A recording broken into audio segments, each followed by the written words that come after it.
What's up with the Bulls Nation, Bulls fans, Bulls peoples, Chicago? What's up with it? So we had another L boogie last night. I think it was last night or last game. We had an L. Let's see, I'm trying to remember who that was playing. I know it came down to it though. It was a close game. It was the Brooklyn Nets. That's right. That's who it was. So took that L. So it seems like we have real difficulty beating bad teams. Even though they're on the winning streak, they're on the winning streak. We have a real difficulty beating bad teams, and then somehow we can fluke around and fluke around and beat good teams or better teams. Because Oklahoma City and San Antonio, they're really in the middle of the pack. They're not just world beaters and them, but the Brooklyn Nets aren't either. You know what I'm saying? That's we almost beat them, but it's hard to think that Jabari Parker or Zach LaVine couldn't have helped us get that win last night. It's like, okay, you had a coach who would bring the locker room together. If nothing else, he was good at bringing those guys together, getting those guys to kumbaya, melt some marshmallows. At least keep his team, on his side at least, somewhat. So you go from that to, by the way, we had Thibodeau, we had Tibbs, we had a real good defensive coach who was tough, all that good stuff. Tibbs didn't want to coach a young team, so that wasn't why he left. That wasn't why he ended up out of Chicago. But still, he wouldn't want to coach a young team anyway.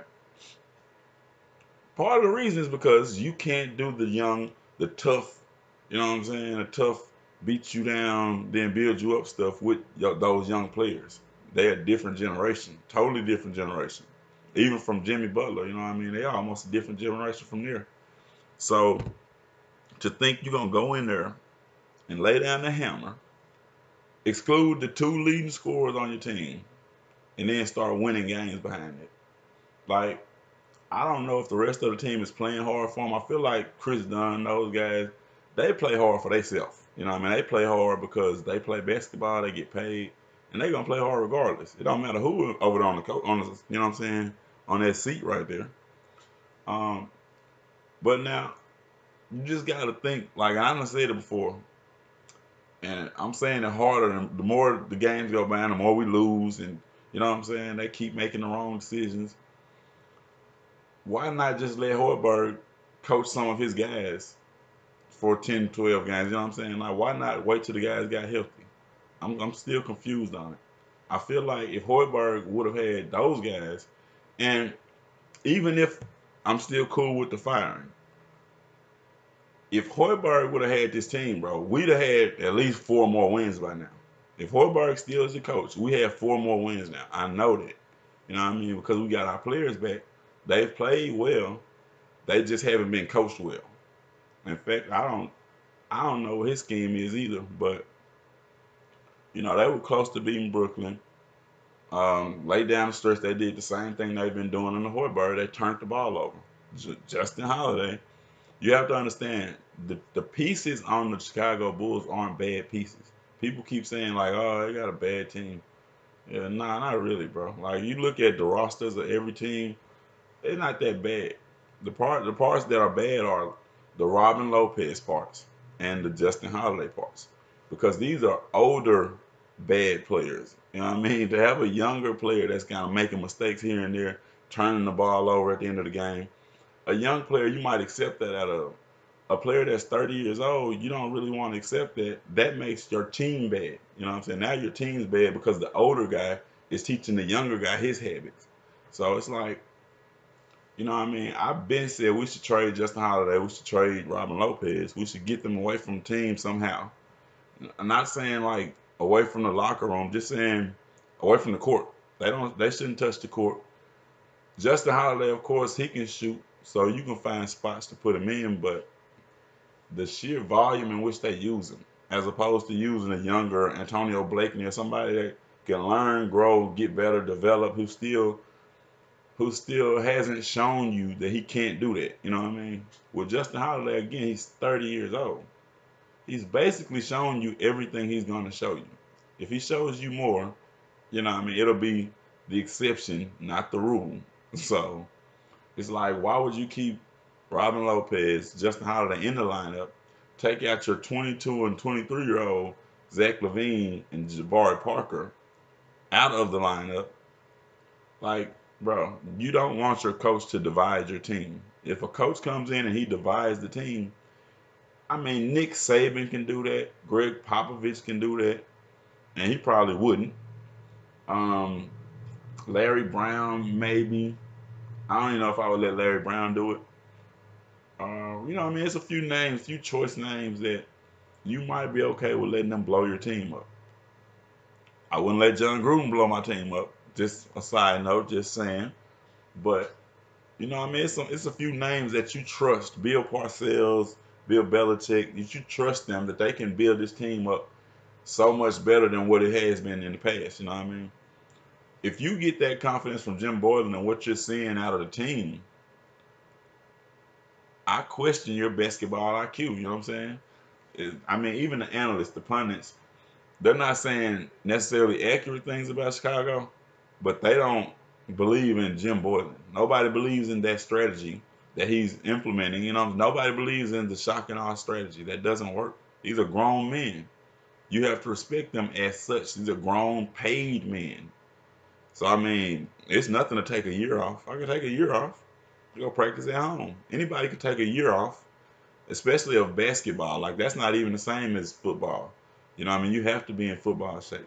Basketball, I mean, pretty much, but you ain't gonna lose it in a year. You know, what I mean, you ain't gonna lose it in a year of playing pickup and practicing, working out hard with your trainers. You'll be okay. I mean, most people, most players are okay with that. So my thing is like, bro, you're fighting a losing battle. You're trying to beat some discipline into players who you're gonna really have to mix that into. You know what I mean? You can't beat it into them. They're not gonna respond to that. You know, maybe Chris Dunn will, because Chris Dunn's you know what I'm saying, you know, he's from humble background, so he's probably cool with humbling himself. When you get a guy like Zach LaVine who's paid and he's almost making 20 million a year, just came off a knee injury. I mean, he might not want to play back to back. He might not want to practice 2 hours after a back to back. He may feel like, hey man, I average 23 something points a game, probably could be more. You know what I'm saying? If I had help, I shouldn't have to practice this hard. You know what I'm saying? Like it's not as if I haven't been performing up to standard. I mean, you look at the players who are paid $20 million or less in this league, or right up under 20 million, and you tell me which one's averaging 24, 25 points a game. Go ahead. You know what I'm saying? Go ahead. I'll wait. I mean, you might come up with a couple of names, but you're not going to come up with a lot of them, and you aren't going to come up with any that you're saying is having a bad season. You know what I mean? If you ask me, Zach's still having a comeback player of the year season. I mean, now he isn't because he's not playing. And, you know, it's just disheartening to see, you know, John Paxson and the other dude, Gar. I don't know his name. You know what I'm saying? I don't want to know his name. I really feel like you shouldn't have to know front office people's names, especially when they're doing a bad job. But it's disheartening to see them just let the hope that was there just dwindle out the window. You know what I'm saying? Just fade away. Because Jim Boylan, I mean, I'm not confident. You know what I'm saying? I could have rolled with Hoiberg. I'm not confident in who they have there now. Like anytime you start taking players, taking pieces off the team, Jabari Parker is almost understandable, but it's still too early. Still way too early. You don't really know exactly what you got, and what you have seen isn't going to bring you any value. Like, what are you going to get for Jabari Parker now? Nothing. You know what I'm saying? He's a 1 year rental, bro. Nobody's looking at that like, oh, they know you're not going to bring him back next year. So what is the point of them even offering you something? Like, I would be surprised if they get anything for Jabari Parker, who they're going to let go next year. You know what I mean? If you're trying to trade him, he's on a 1 year contract with a team option for the second. We know you're not gonna pick up the second option. It's a 20-year, $20 million option. Of course you're not gonna pick it up. We're just gonna sign him for less. Why would we pay him $20 million now? I mean, you might find a suitor. I would call it somebody doing them a favor. Someone might do them a favor. They might want a player off of their roster. That happens, like with Markel Fultz and a couple of other players. I can't really. Jay Crowder from Utah. If Utah's still interested in him, we might could get a Jay Crowder. You know what I mean? Which is that's really not a bad move. It's not a bad swap. But just again, like coaches shouldn't divide the teams, bro. A coach should bring teams together. He should help the continuity. This team hasn't had time to gel anyway. This is a bunch of young guys who've had less than half an NBA season. They've been playing together for how many games? I think that many games. Zero many games is how many this entire squad played together. In the end, you need to understand that part as well. In the end, the roster that we put together for the beginning of the season with Hoiberg, and that would be Chris Dunn, Zach LaVine, possibly Jabari Parker, Laurie Markin, and Wendell Carter, have never played together. They haven't ever played together one time during the season. Laurie Markkinen was hurt before preseason. Um, Chris Dunn was hurt after the first game. Jabari Parker has been set down before Chris Dunn or Laurie Markkinen came back. And now they set down Zach LaVine as well.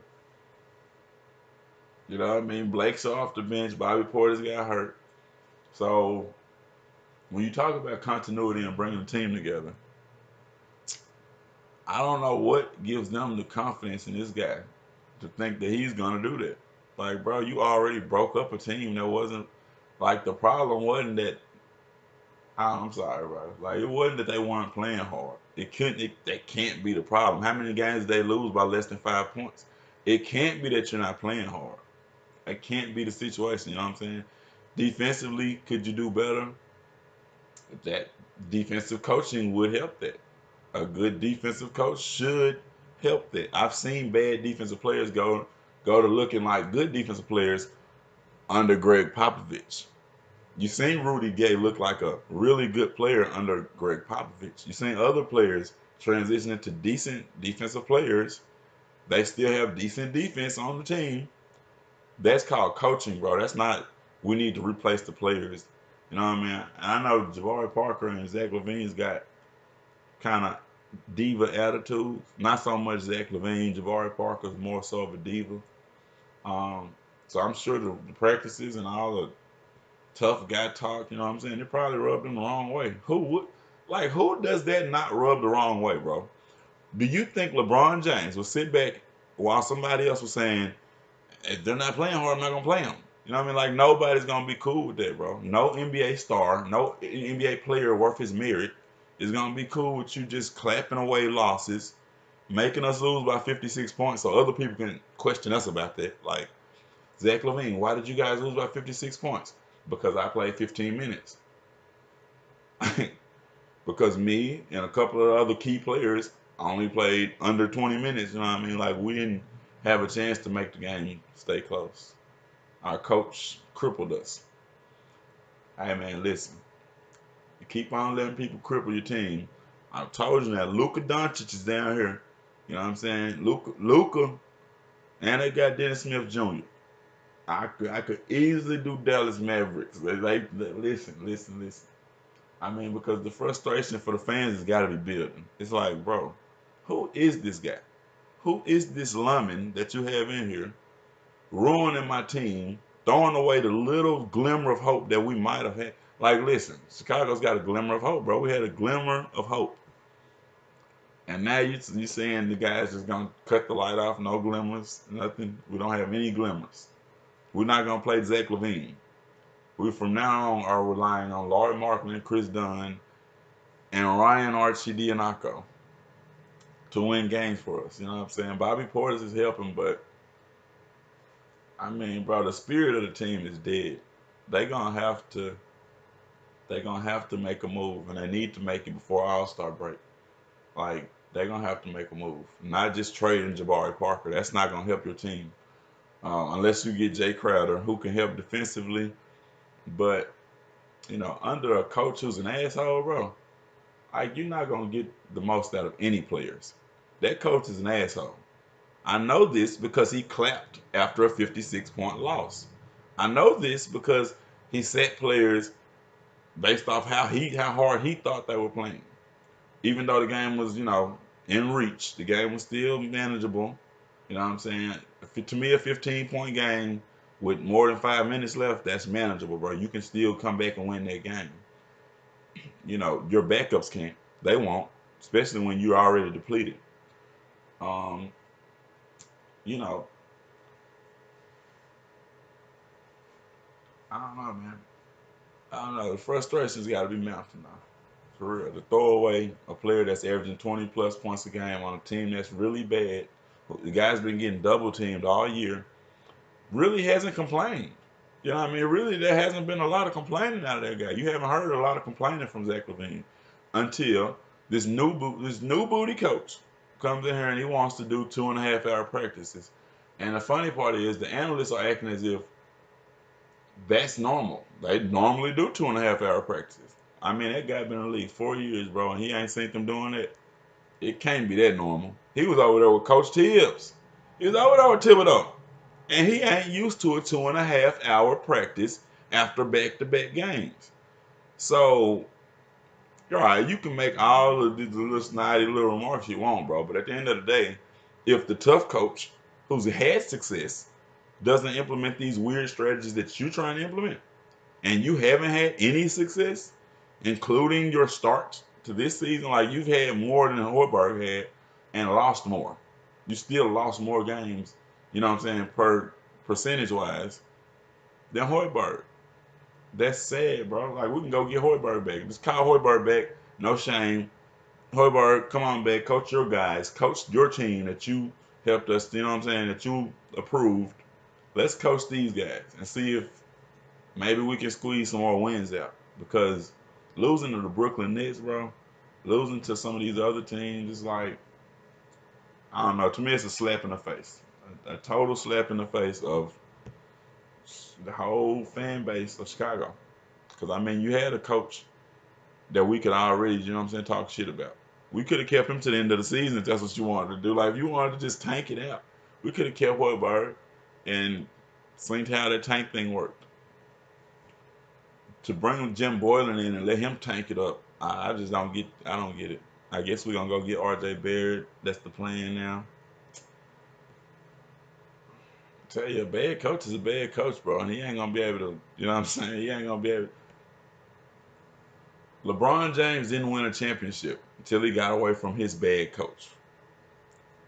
That's kind of how that works. Kobe Bryant didn't win a championship until he got a good coach. You know what I'm saying? Sometimes it just works like that. The guy's a bum, man. You can hold on to him as long as you want, but you're gonna lose fans in the process. Let's go Bulls sometime soon.